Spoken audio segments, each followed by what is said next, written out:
Tá me vendo? Raquel entrou, né? A Kátia Ramude. Bem, mas tem várias pessoas entrando aqui. Cláudia, Vera Lúcia. Né? Tá me ouvindo também? Então tá bom. Então podemos começar, né? Denise, então tá ótimo. Muito obrigado para vocês que estão aí já participando. Estou acertando aqui por telefone para poder entrar direitinho aqui no perfil do Cidade Jardim Shopping. Muito obrigado. Serginho, vou desligar, tá bom? Obrigado. Até já. Qualquer coisa pode ligar que eu tô aqui, tá? Tchau. Olha, gente de Portugal participando. Muitíssimo obrigado. Enfim, meus caros, né? É com grande satisfação que eu estou aqui, as pessoas estão chegando, né? Eu me apresento rapidamente, meu nome é João Braga, eu sou professor de História da Moda, sou professor de História da Arte, História da Joalheria, leciono em algumas escolas aqui em São Paulo, já lecionei muito também no Shopping Cidade Jardim e tive a oportunidade de receber esse convite para que possa participar dessa live, uma espécie de aula, digamos assim, né? Sobre alguns nomes da moda. Começamos hoje com Dior. Na próxima quinta-feira será Cartier, na próxima terça, já maio, será Emílio Pucci e na outra quinta, né, será exatamente Louis Vuitton. Então fique aqui já agendado para vocês, né, falo isso aqui no princípio, né, mas quero fazer um grande agradecimento aqui público, em especial ao Shopping Cidade Jardim, na pessoa do Bruno Astuto, que coordena todo esse trabalho lá no shopping, né? E sua equipe, obviamente. Dentro da equipe do Bruno, em especial o Serginho, que eu estava falando no telefone, né? O Sérgio Amaral, que me deu uma ajuda para essas questões tecnológicas todas, né? E agradeço também, né, a Priscila Monteiro, né, a diretora da Dior aqui na América Latina, né, e que sempre é generosa, ela sabe que Dior é o meu preferido dentro da história da moda e, consequentemente, sempre me manda um catálogo, alguma coisa referente à própria história de Dior para que eu possa estar inserido e me aperfeiçoando ou aprendendo, de fato, né, todas essas questões relativas a uma das expressões maiores da história da moda francesa, por extensão mundial, né? Enfim, né? Que foi exatamente Christian Dior, né? Vamos falar um pouquinho do contexto histórico, tá? E dentro disso eu vou localizando as questões relacionadas à moda e Dior, né? Enfim, né? Eu só gostaria de dizer uma coisa a vocês, né, que estão aqui participando. Se porventura vocês quiserem fazer alguma pergunta, tá? Vocês podem perceber que tem aqui, olha, um quadradinho com uma interrogação. Tá? Então eu peço que vocês façam a pergunta por esse quadradinho, não exatamente por isso que está passando aqui na base aqui da nossa imagem, né? Porque às vezes eu vou me perder e isso some rapidamente, né? E aí não vai dar para fazer a pergunta. Então no final, quando nós lançarmos aqui um tempo para as perguntas, né? Vocês podem, tá? Colocar as perguntas que eu vou lendo e automaticamente, na medida do tempo disponível, eu vou respondendo para vocês, tá bom? Muito obrigado novamente a participação de todos aqui. Já temos alguns minutos, lembrando que essa nossa live tem exatamente 1 hora e com 1 hora cai, querendo ou não, automaticamente cai. Então eu vou deixar uns 35, 40 minutos aproximadamente para falar da história de Dior, né? E alguns minutos para as perguntas e eu ter o tempo para responder essas perguntas também, tá bom? E aí automaticamente ela vai cair, agradeço, mas depois ela vai ficar salva exatamente lá no Instagram Cidade Jardim Shopping, @Cidade Jardim Shopping, para que vocês possam posteriormente assistir. Mas, enfim, vamos lá, né? Dentro de uma contextualização de ordem histórica, que eu gosto sempre de fazer antes de falar do assunto específico, né? Eu vou, obviamente, sendo Dior, né, a nossa referência da tarde, falar sobre, né, a própria vida do Dior, né? Dior, né, nasceu em 1905. Teve uma vida relativamente curta, tá? Morreu exatamente com 52 anos. Ele morreu em 1957, de ataque cardíaco. Vou falar um pouquinho mais adiante, tá? Enfim, então Dior nasceu de uma família até muito bem no interior da França, em Granville, né? E que o pai era um industrial, né? A mãe tremendamente elegante. Dior, na sua infância, adorava ver a mãe se arrumar para os eventos que fosse, né? E, consequentemente, isso ficando na sua memória, né? O pai gostaria muito que ele fosse cientista político. que ele fosse para Paris para estudar, como de fato ele foi para Paris estudar, mas Dior, né, sempre estando associado muito mais a um lado artístico. Dior, inclusive, foi, de certa forma, um artista plástico, tá? Fazendo especialmente desenhos, o que lhe vai dar, né, a possibilidade de desenhar para a revista Le Figaro, antes de ter a sua própria casa. Tá? Então, foi assim que ele adentrou no mundo da moda. Né? Então, vejo que 1905 é um ano até muito importante para outras referências históricas. Exatamente o ano no qual, né, Freud estava começando, tá, através do Tratado da Histeria, os estudos relativos à psicanálise. Nesse mesmo ano, Einstein estava começando a fundamentar a teoria da relatividade, que depois vai concluí-la, né, por volta de 1914. Então, tem esses dois fatos muito significativos para a história mundial, para a história da ciência, um na área, né, da psicologia, outro na área da física, que foram exatamente no mesmo ano aí do nascimento de Dior. Né? E Dior, né, enfim, tá, foi crescendo, passou pela Primeira Guerra Mundial, que foi de 1914, a 1918, né? Enfim, passou por diversas situações, inclusive também o craque da Bolsa de Nova York em 1929, o que lhe trouxe um grande problema financeiro para a família. O pai dele não resistiu a essa crise econômica, no mundo ocidental especialmente, e com isso, né, a família teve sérios problemas financeiros. Né? Enfim, 1931 foi um ano muito forte para a vida do Dior, que foi o ano que a sua mãe morreu, tá? E foi o ano também, tá, dessa realidade associada a uma grande perda financeira devido à queda da Bolsa, que foi em 1929, e as consequências. Né?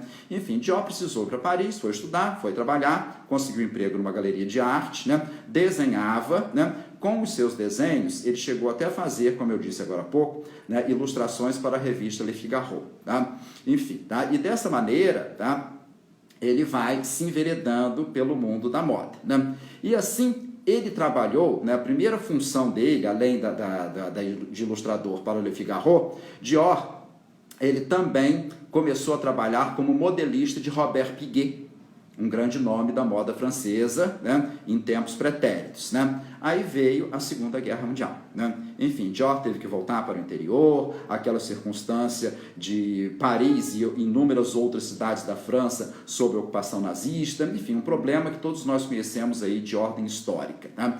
E dessa maneira, né, terminada a guerra, Dior volta para Paris e ele vai trabalhar exatamente com um grande nome que foi Lucien Lelon.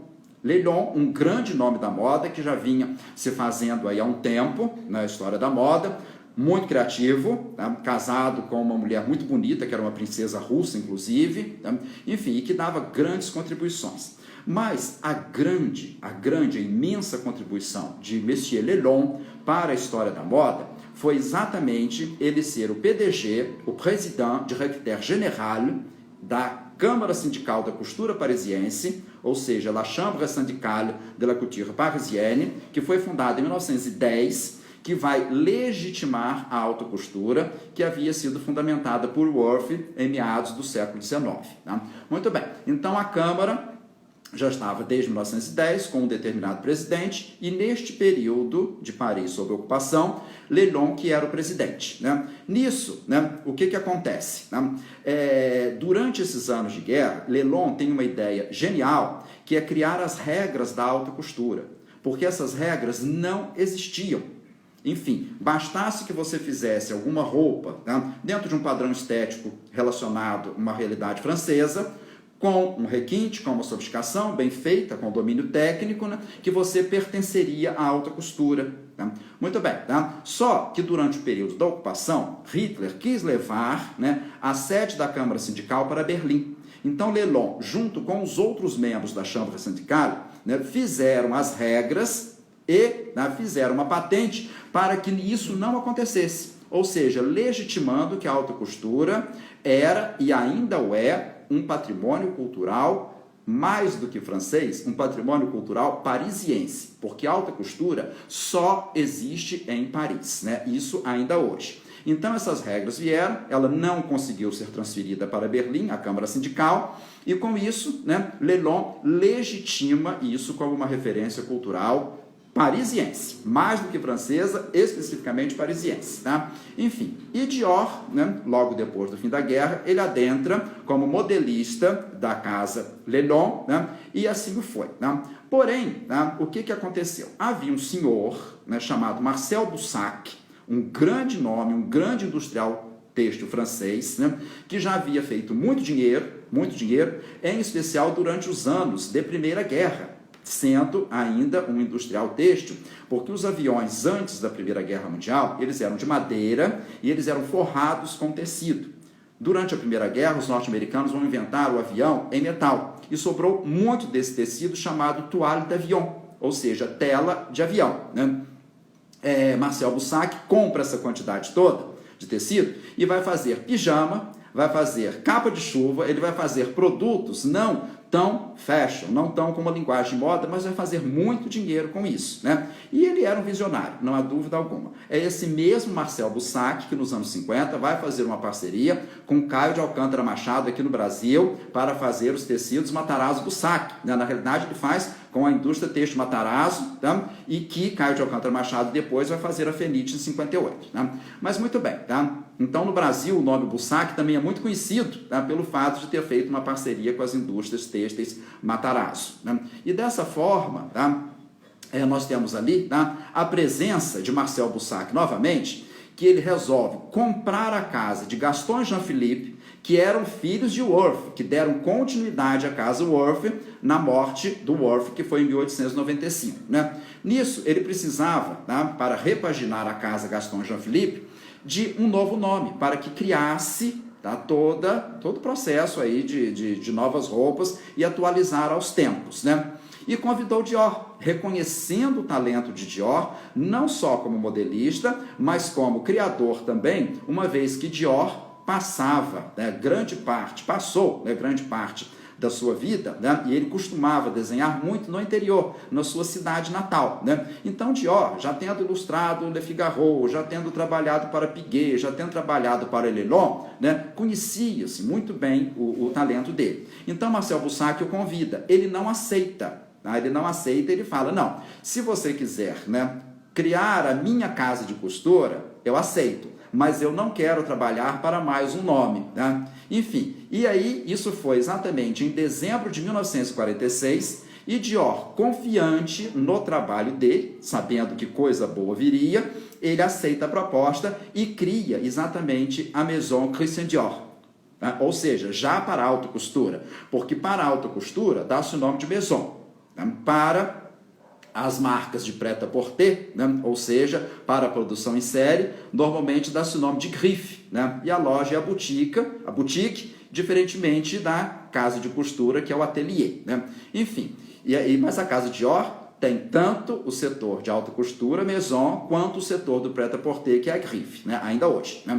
Mas enfim, então Dior já começa, né, devido ao seu significativo talento, né, muito bem, tá, com este patrocínio de Marcel Boussac, né? E aí o que Dior vai fazer, né? Ele lançaria, e como de fato lançou, a sua primeira coleção em 12 de fevereiro de 1947, né? E assim foi, tá? Então Dior, nesse intervalo de tempo entre dezembro e fevereiro, né, começou a trabalhar, a criar, né? E ele vai recuperar uma coisa que havia sido perdida durante os anos de guerra, que foi exatamente a feminilidade. Ou seja, durante os anos de guerra, as mulheres ficaram com roupas pesadas, masculinizadas, duas peças para que você até pudesse trocá-la, né? A mesma saia variar com vários casacos ou com várias blusas, ou vice-versa, o mesmo casaco variando aí com diversas saias, para passar a ideia até de uma roupa nova, tá? A essa altura do campeonato, ou mesmo um visual novo, né? E assim o foi, né? Dior, né, ele vai se inspirar, né, nas mulheres, especialmente feminilidade das mulheres do final do século XIX, do final da era vitoriana e das mulheres da Belle Époque. Olha a referência com a sua mãe. A sua mãe foi uma mulher tremendamente elegante durante os anos da Belle Époque, né? Que Dior, na sua condição de menino, de infância, via sua mãe se arrumar e ficando linda, linda, linda. Daqui a pouco eu trago umas imagens aqui para vocês, né? E dessa forma, né, Dior, né, ele chegou à conclusão que aquelas roupas masculinizadas, sapatos pesados, influência dos uniformes dos soldados para a moda feminina, ele fala assim, não, chega disso. As mulheres estão cansadas de uniforme, as mulheres estão cansadas de bombas, né? Vou fazer uma nova proposta resgatando o aspecto da feminilidade.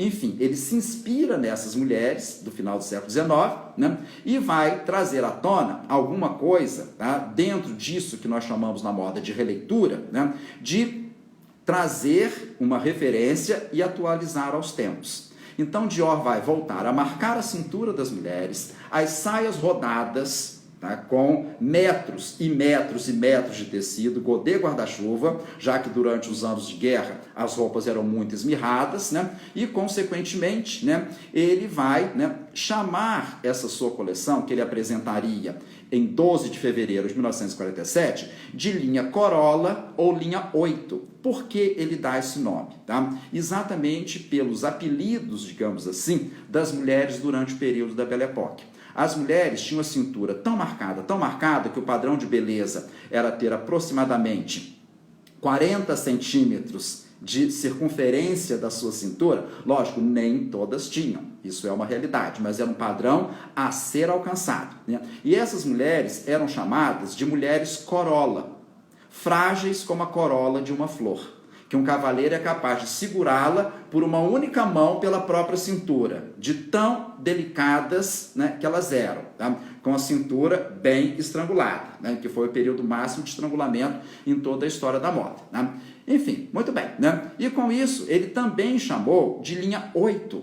Por que linha 8? Linha Corolla, em francês, e linha 8, ou seja, linha 8. Foram os dois nomes que ele deu a essa coleção de 47, com o resgate da feminilidade, né, para a moda da mulher novamente, né? Enfim, novos tempos, né, se restabelecendo dos anos bélicos de Segunda Guerra Mundial. Enfim, tá? E dessa forma, tá? Por que ele chamou também de ampulheta? Porque essas mulheres da Belle Époque, elas recebiam o apelido, tá, de silhueta ampulheta. A ampulheta é aquele relógio de areia que é bojudo em cima, mais afunilado no centro e bojudo embaixo, que você vira e a areia se desloca para um lado para o outro, marcando o tempo, né? Enfim, ele chamou de silhueta. Na realidade, elas eram chamadas de silhueta ampulheta. Como a ampulheta tem uma aparência da grafia do numeral 8, né, ele chamou de linha 8, ou seja, linha 8 e linha Corolla, né? Ótimo, foi fazer o seu lançamento, 12 de fevereiro, um frio que Deus dava naquela Paris, naquele fevereiro, né? Chovia naquele dia muito, né? E todo mundo queria ver quem era este nome que já estava começando grande na própria alta costura, tá? Christian Dior, né? Enfim, tá? E nisso, tá? Foi uma senhora jornalista irlandesa de nascimento, mas naturalizada norte-americana, chamada Carmel Snow. Carmel Snow cobria para a revista Harper's Bazaar. Ela era jornalista deste veículo, né, nos Estados Unidos. Conclusão, quando Dior apresenta a coleção, ela fica tão fascinada com o resgate da feminilidade e com as propostas que Dior sugeriria para as mulheres, ou sugeria para as mulheres, que ela vira e fala assim, querido Dior, finalmente um novo visual para a moda. E novo visual em inglês é new look. Conclusão, ela disse em inglês, né, e todas aquelas duas nomenclaturas, linha Corolla ou linha I, foram por água abaixo, e esta roupa, esta coleção em especial, um modelo, Tahir Bar, entrou para a história da moda como o New Look de Dior. Tremendamente revolucionária essa roupa, uma das roupas mais emblemáticas de toda a história da moda do século XX e, para ser mais ousado, de toda a história da moda, não só do século XX e não só moda francesa, né? Enfim, então, desta forma, a história da moda mudou completamente. A França, para vocês terem uma ideia, se recuperou da crise de guerra, da crise econômica, pela moda. Tá? Enfim, a Inglaterra teve crise, racionamento de tecido, até por volta de 1949.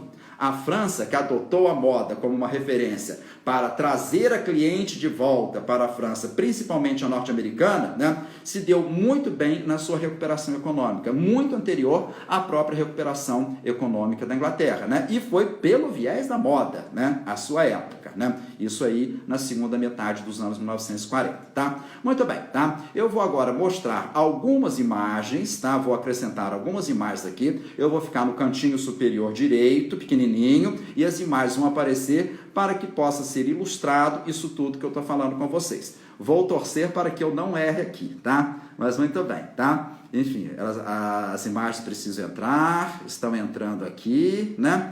Deixe-me chegar lá, né? Para que possamos começar, né? Enfim, tá? Aqui eu trago para vocês, né?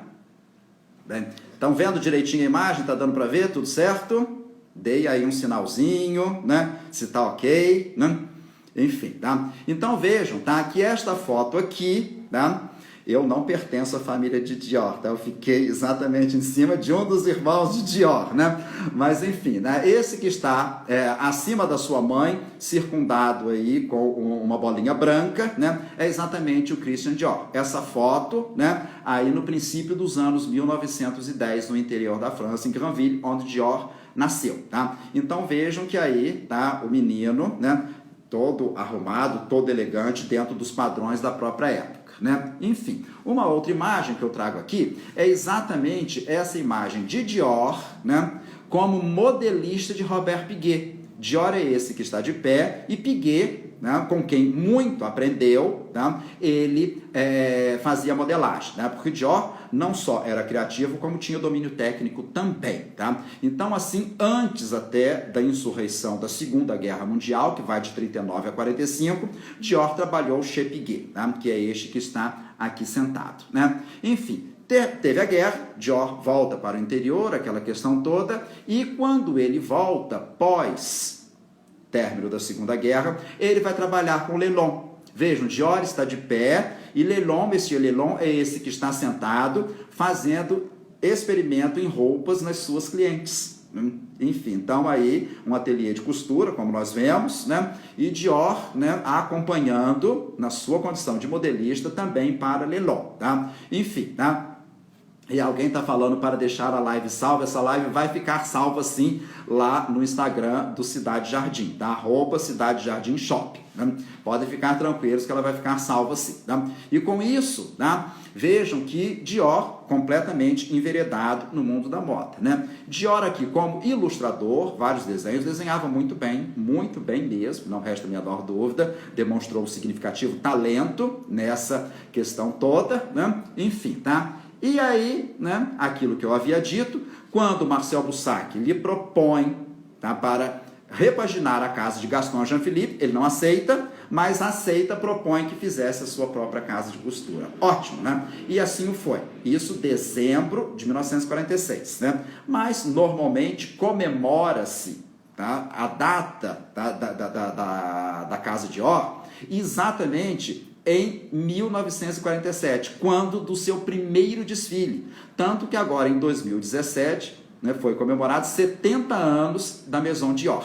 Né? Enfim, tá? Então, começou em 46, mas o primeiro desfile foi em 47. E eis aqui uma foto deste primeiro desfile, com a roupa mais emblemática da história da moda, aí do século XX, não resta dúvida. Não é à toa que eu fiz questão de ter esse New Look de Dior na capa do meu primeiro livro. Um amigo desenhou essa capa, porque Dior é o meu preferido, né? E essa roupa é mais do que emblemática para toda a história da moda. Então vejo vocês, uma modelo desfilando com o famosíssimo Tailleur Bar, né? Que vai ser esse daqui que eu vou mostrar para vocês. E esta senhora que aqui está circundada de branco, tá? É exatamente Carmel Snow, aquela que involuntariamente vai acabar adjetivando, tá, aquela coleção que era linho Corolla ou linho I de New Look e vai entrar para a história da moda. Mesmo os franceses não gostando de estrangeirismos, principalmente se esses estrangeirismos forem anglicismos, Ainda hoje ele fala o New Look de Dior, porque ficou mais do que conhecido desta maneira. Então esta senhora foi a responsável pela adjetivação exatamente desta roupa que aqui está.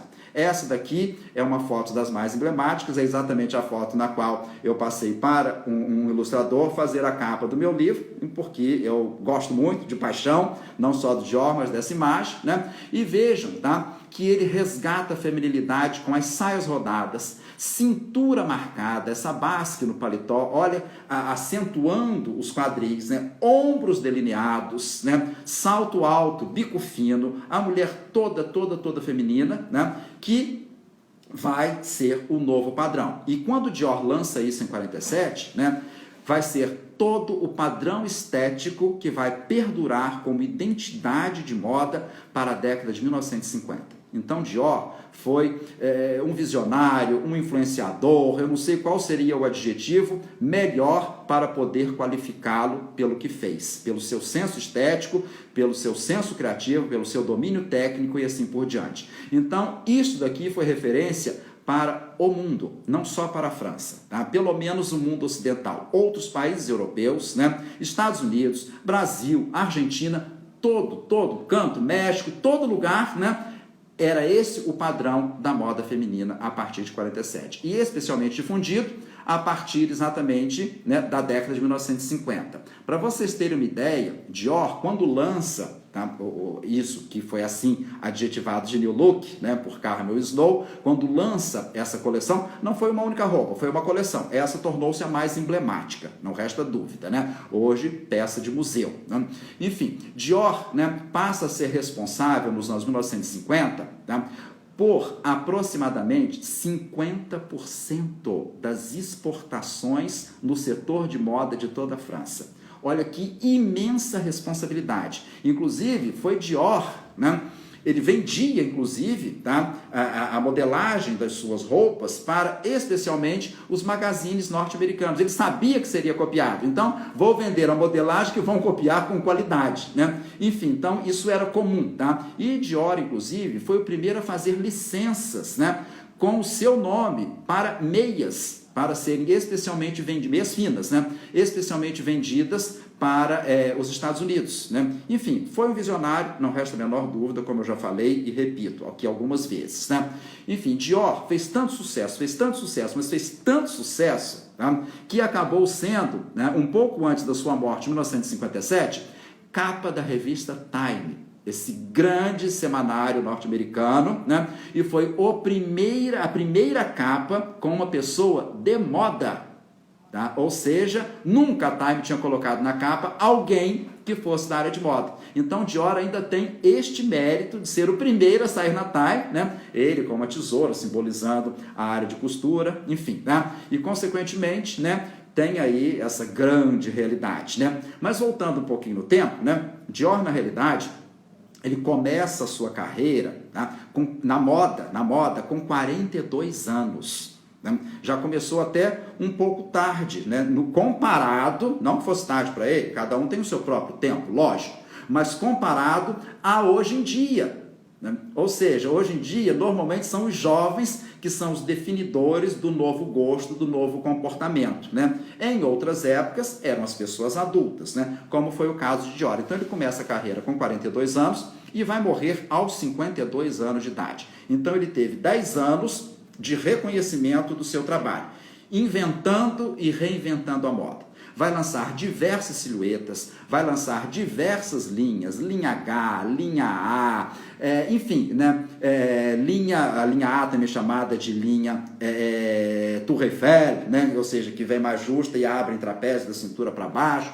Então, Dior, né, o que ele fizesse, os outros nomes da moda iam na sua cola, porque ele era o grande nome, a grande referência, e outros nomes também abrindo as suas respectivas casas de costura, tá? Muito bem, e assim o foi. Mas Dior era um tanto quanto supersticioso, tá? Não resta dúvida, sabemos dentro das suas biografias, né? E ele se consultava muito com a sua pitonisa, a sua cartomante, Madame de la Haye, né? Enfim, então, Dior, inclusive, aprendeu a jogar cartas, né? Ele tirava a sorte pelas cartas também, né? Enfim, tá? E dessa maneira, né, ele sempre ia se consultar. Tudo que ele fosse fazer, ele se consultava com, né, Madame, que fazia uma previsão de futuro, Madame de la Haye, né? Aprendeu a jogar cartas, né? Aqui estão passando os nomes, mas vê-se que ele está numa mesa, tá, com cartas de baralho, cartas de tarô, tirando a sorte, né? Enfim, até que Dior, trabalhando tanto, né, ele chegou a ter 2 ataques cardíacos, né? Enfim, né? E com isso, né, pelo excesso de trabalho, preocupação, uma série de coisas, né? Enfim, tá? Teve aí, né, 2 ataques cardíacos. Até que ele precisava se tratar e precisava tirar umas férias. Ele foi em Madame para consultar e Madame disse que ele não deveria viajar aquela determinada vez, né? Mas ele, precisando se tratar e precisando, né, tirar essas férias, né, ele acabou não acatando o que a sua pitonisa disse, né, e ele acabou indo para a Itália, para Montecatini, para fazer, né, um tratamento cardíaco, né? Chegou lá, lamentavelmente teve um ataque cardíaco, um terceiro ataque cardíaco e acabou falecendo, né? Enfim, então, né, aquela bela interrogação, e agora? Como a situação vai ficar, né? Vejam nessa imagem que tem aqui, tá? A comoção pública do enterro de Dior. Dior morreu em 24 de outubro, tá, de 1957. Nasceu no dia 21 de janeiro, tá, de 1905. Dia de Santa Inês e dia, tá, que ele gostava de falar isso, porque Dior tinha as referências históricas, foi o dia exatamente que, né, Luís XVI foi guilhotinado em 1793, né? Enfim, quando da Revolução Francesa, 1789, os reis não reinavam, mas ainda estavam lá com seus respectivos títulos, até que ele foi guilhotinado em janeiro e depois Maria Antonieta em outubro, né?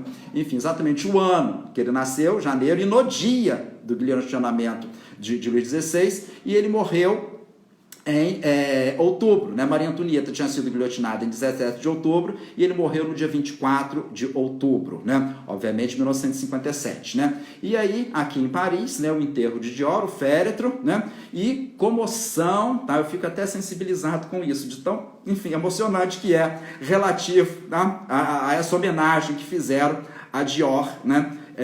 Com a sua passagem, né? Enfim, tá? Mas o que vai acontecer, né? Em 1954, né, o secretariado da LAN, exatamente em Paris, fez um concurso para dar o prêmio ao melhor vestido e ao melhor mantô. Quem ganhou um prêmio e outro, né? O melhor vestido coube a um jovem argelino de aproximadamente 21 para 22 anos, chamado Yves-Henri Donat Mathieu Saint-Laurent. E o prêmio melhor mantô coube a um jovem alemão chamado Karl Lagerfeld.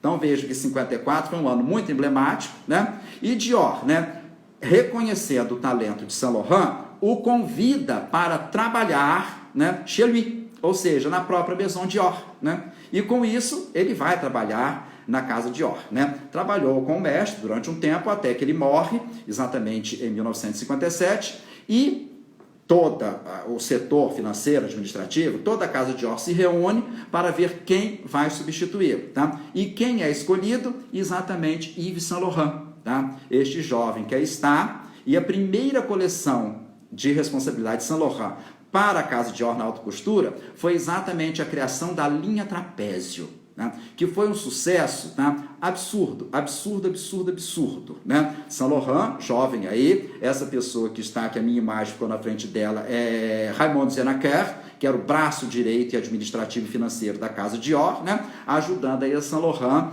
a criar a roupa, e que foi uma grande moda, né? Mas isso aí vai ser moda, a linha trapézio, até por volta de 63. Saint Laurent nem estava mais na casa Dior, mas a linha trapézio continuou, né? Enfim, tá? Então, dessa forma, Saint Laurent assume. Mas Saint Laurent, sendo argelino, veja que Saint Laurent, de certa forma, descaracterizou a ideia da cintura marcada, que é a grande identidade da casa Dior, né? A saia, tudo bem, é rodada, mas a linha trapézio é mais justa em cima, abre inclinado e tem o seu limite na parte de baixo, né?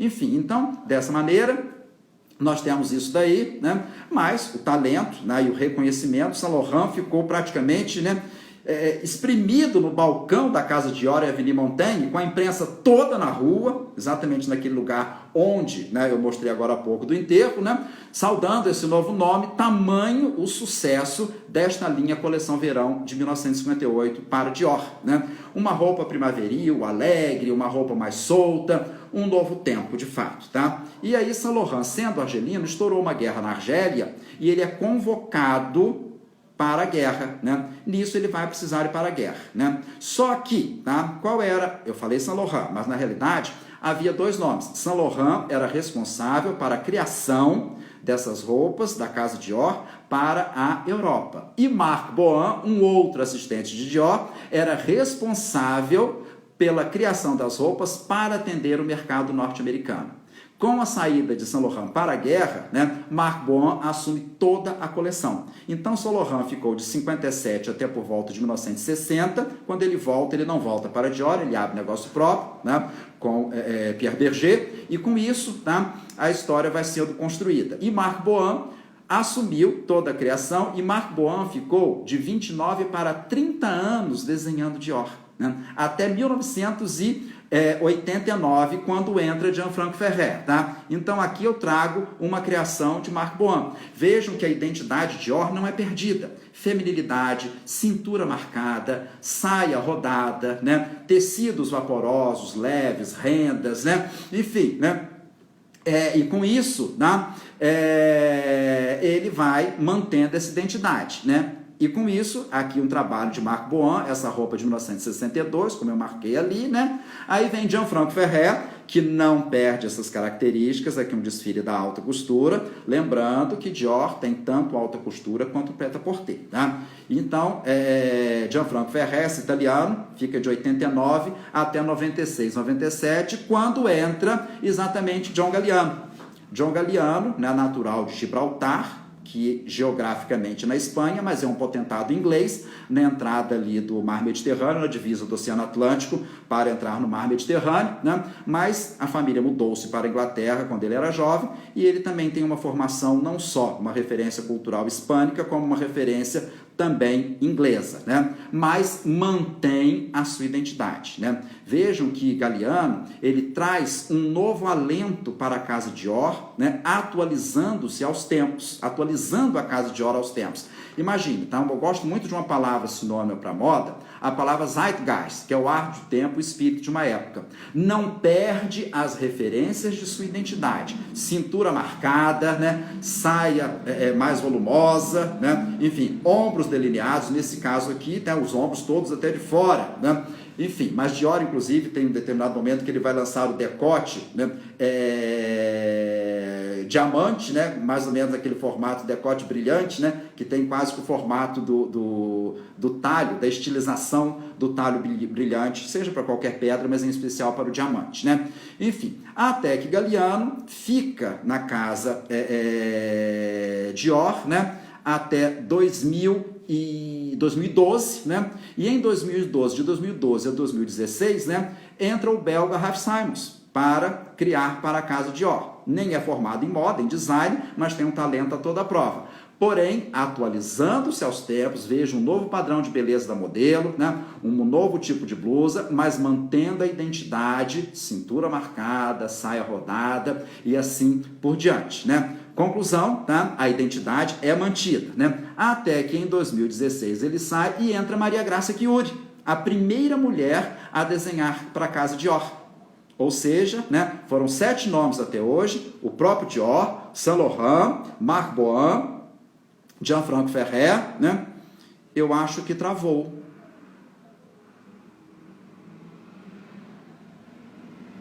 Ah, voltou, que bom, né? Voltou, né? E com isso, né, vem o nome de Maria Grazia Chiuri, que é a primeira mulher. Então, repetindo, Dior, Saint Laurent, Marc Bohan, Jean-Franco Ferrer, Galliano, Ralph Simons e Maria Grazia Chiuri, né? Vejo que ela mantém toda essa identidade. Aqui foi em 2017 uma coleção que foi lançada no Japão, né? Em Tóquio, né? Mas mantém a feminilidade, a cintura marcada, a ideia de uma basque, a saia com volume de tecido, né? E uma coisa muito interessante, porque o tempo já está esgotando, senão não dá nem para responder as perguntas, né? Maria Grazia Chiuri, tá? Em 2017 para 2018, fez um casaco inspirado, totalmente bordado, como vocês estão vendo aqui as costas dele, nas cartas de tarô que o próprio Dior tirava sorte, né? Ela conheceu essas cartas, né, sabendo da história dele, e assim o fez, né? Isso daqui, com certeza, uma peça também das mais emblemáticas da história de Dior, né? Enfim, tá? Não tem a cintura marcada, né? Pelo menos o próprio casaco, mas na imagem anterior a gente vê que tem a roupa de baixo, né? No caso a saia e a blusa com a cintura marcada, né? Enfim, tá? E aí, né? Passando para essa imagem, como eu havia mostrado, e voltando às origens, né? Aqui, né? O New Look de Dior, uma roupa de museu hoje, né? Pertencente a acervo, né? E com isso, né?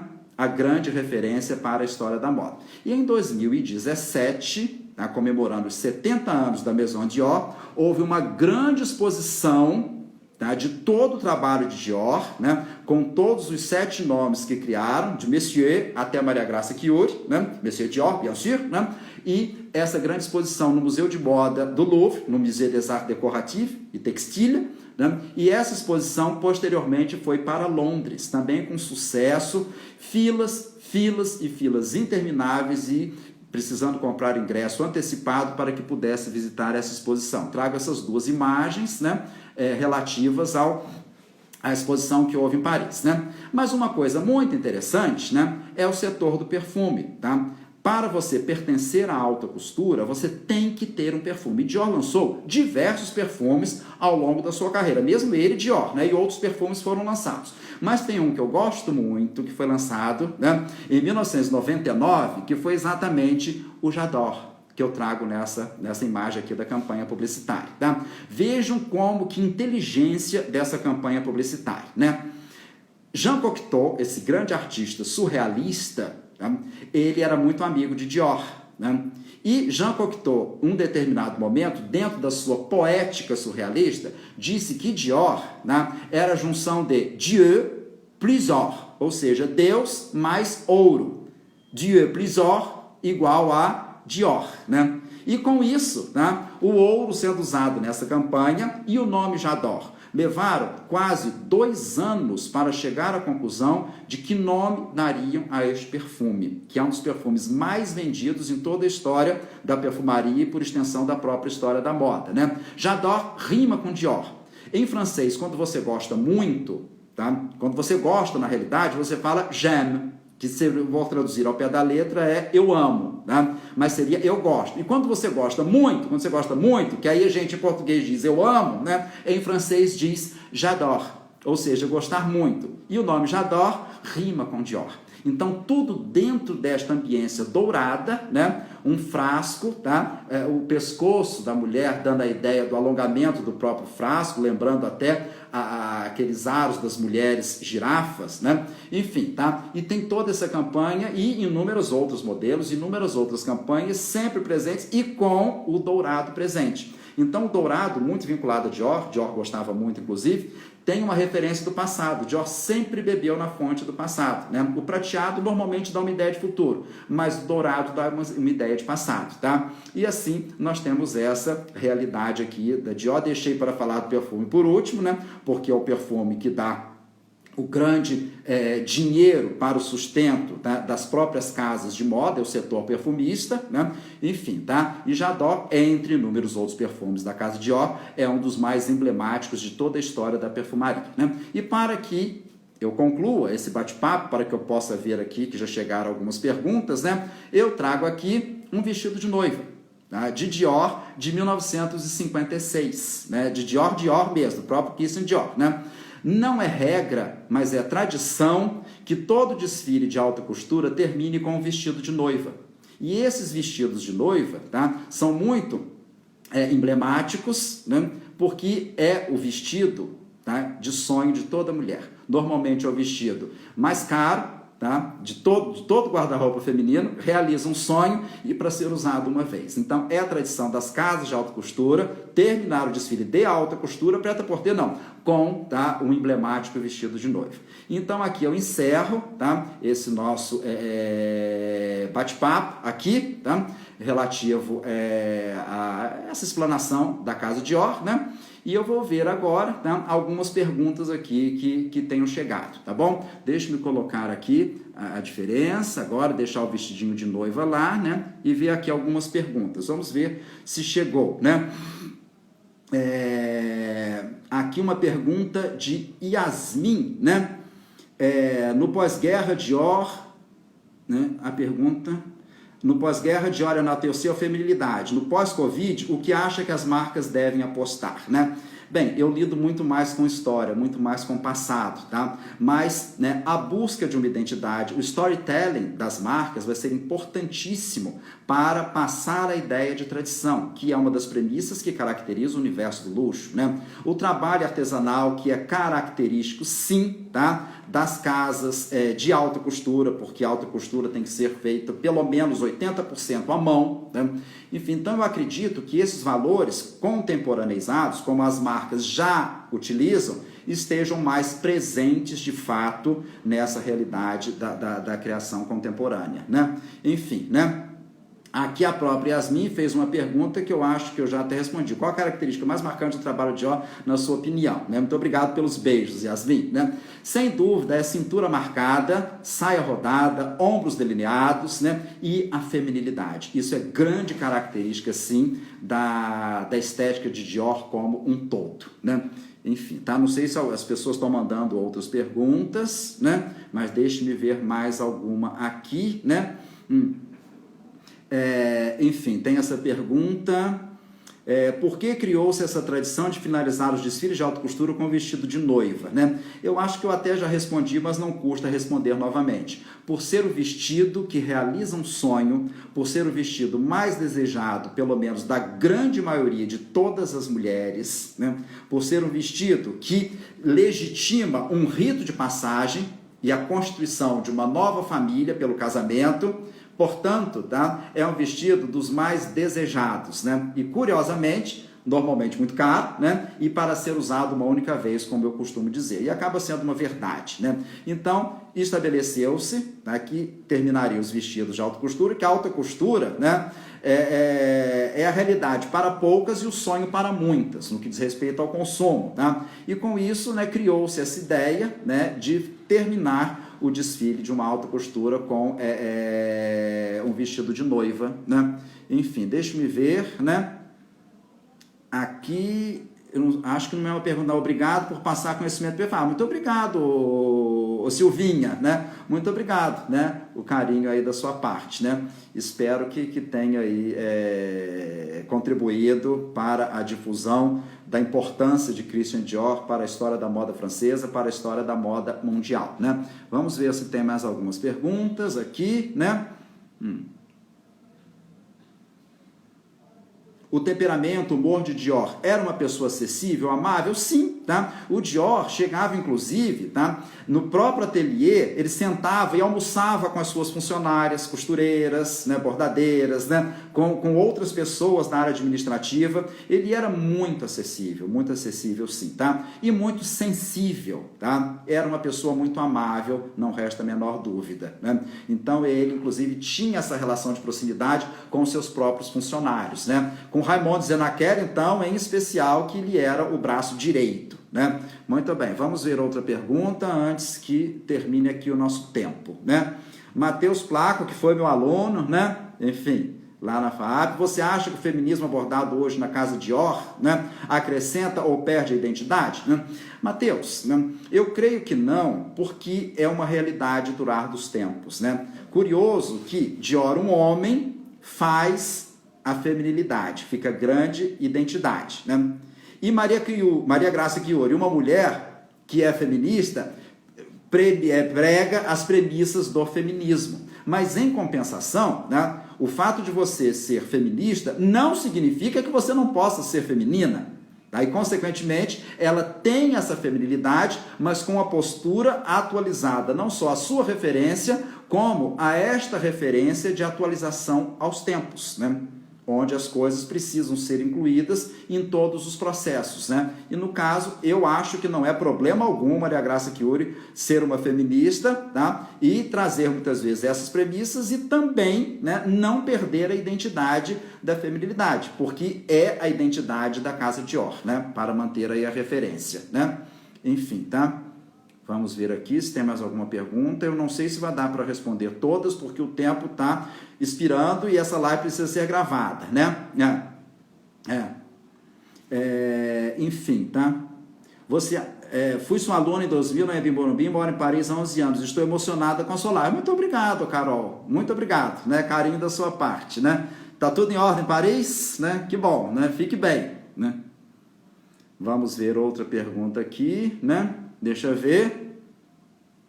Arrasou, adorar. Muito obrigado, Ingrid, né? Muito obrigado pelo carinho aí da sua parte, né? É isso, meus caros. Eu acho que não tem mais nenhuma pergunta, né? De fato, não. Não, né? Eu acho que Stefano, é uma verdade a paixão de Dior pelas flores? Sim, sim, especialmente as rosas, né? Inclusive na casa dele, né?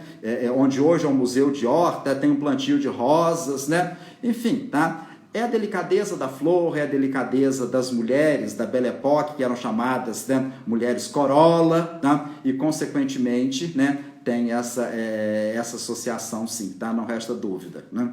Deixa eu ver se tem mais alguma pergunta, né?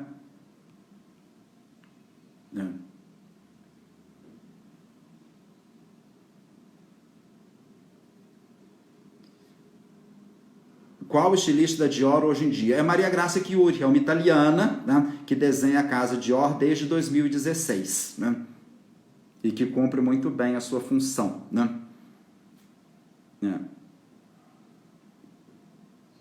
Bem, eu estou tentando assim, né. Qual legado que Dior deixou para a história da moda? Eu acho que o legado, né, de ter mudado um paradigma e recuperado a feminilidade, né? Eu acho que essa é a principal referência de Dior, e que a identidade da casa Dior mantém essas referências ainda, né? Enfim, né?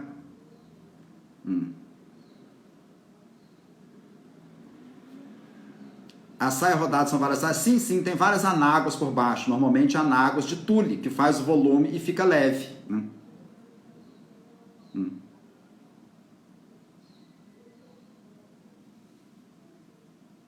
Quais são as regras? As regras são várias, né? A primeira tem que ser em Paris. Não temos tempo para falar das regras, mas espero que não faltem oportunidades para que estejamos aqui juntos, para que possamos falar disso aí também, tá bom? Muito obrigado, Simone, né?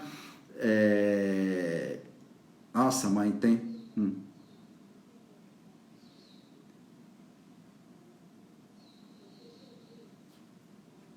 Indica alguma biografia de Dior? Olha, são vários os livros do Dior, inclusive tem esse aqui que eu trouxe para mostrar para vocês, né? Que é exatamente o livro, né? Um peso, né? Que é o catálogo da exposição que aconteceu em Paris, né? Que a Priscila Monteiro me mandou aqui de presente, não agora, mas quando houve a exposição em 2017, né? Tem muitos livros, inclusive tem saído uma coleção em Paris, né? Que são 7 livros, cada um falando especificamente de um dos nomes que criou para a casa Dior, né? Enfim, deixa-me ver se tem mais alguma pergunta, né?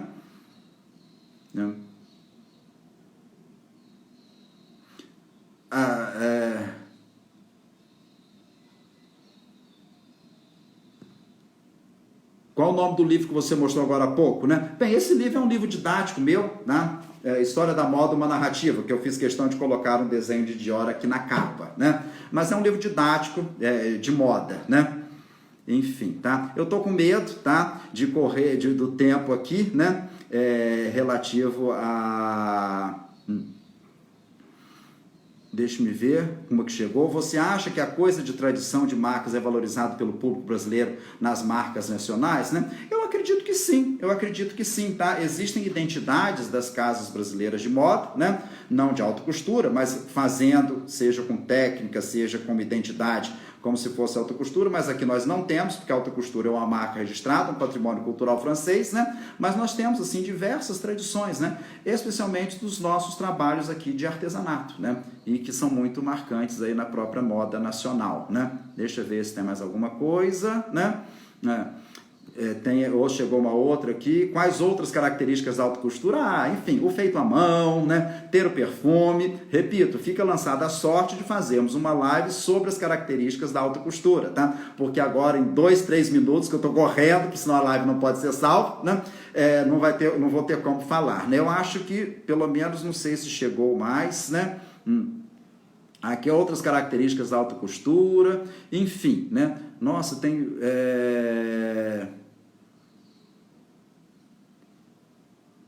Gente, né? Olha, né? Não vai dar tempo, tá, de responder as outras perguntas, estamos terminando, precisamos terminar um pouquinho antes, porque senão a live não pode ser salva, e com 1 hora cai exatamente, tá? Enfim, eu vi ali algumas perguntas respondidas, algumas outras chegaram, mas infelizmente não vai dar tempo. Eu agradeço muito a atenção de vocês, novamente agradeço ao Shopping Cidade Jardim, e quero lembrar que quinta-feira será sobre Cartier, na próxima terça será sobre Emílio Pucci e na outra quinta, sem ser essa dessa semana, a outra, será sobre Louis Vuitton. Tá bom? Muito obrigado ao Shopping Cidade Jardim, na pessoa, novamente falo, de Bruno Astuto, e o Sérgio Amaral, que trabalha na equipe do Bruno Astuto, né? E também a Priscila Monteiro, diretora aí da Dior da América Latina, tá? Com grande carinho, eu deixo um abraço, um beijo para todos vocês e até uma outra oportunidade. Muitíssimo obrigado e até uma próxima. Tchau. Obrigado.